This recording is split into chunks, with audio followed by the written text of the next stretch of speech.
chers camarades.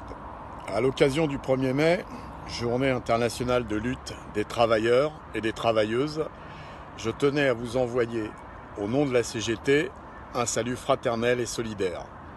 Pourtant, cette journée ne pourra se dérouler sous des formes d'expression revendicatives habituelles. La pandémie coronavirus qui frappe la planète et des centaines de milliers de personnes constitue un véritable drame sanitaire. Ce sont souvent les plus vulnérables, les sans-droit, les migrants qui sont les plus exposés.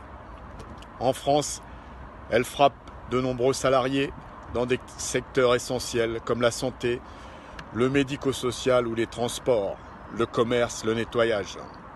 Faute de protection minimale, nous enregistrons déjà plusieurs décès liés au travail.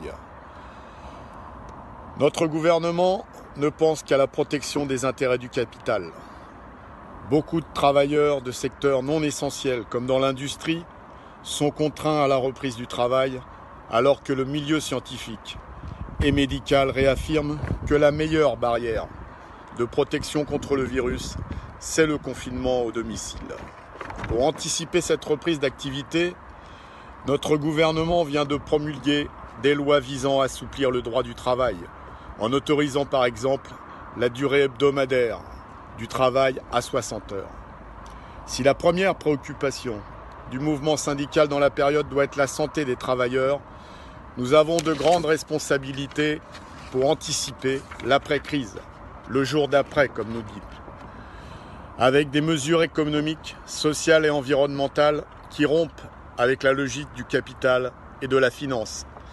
Si chaque organisation syndicale doit le faire à l'intérieur de ses frontières, cela nécessitera en parallèle des réponses à l'échelle mondiale pour plus de justice sociale et une autre répartition des richesses. Le monde de demain ne peut plus être comme avant.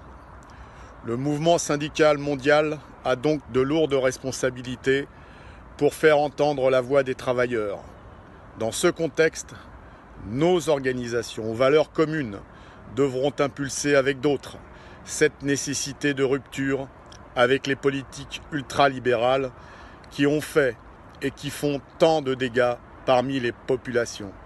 Le 1er mai, même cette année, dans le contexte que j'ai décrit, doit porter ses exigences partout sur la planète.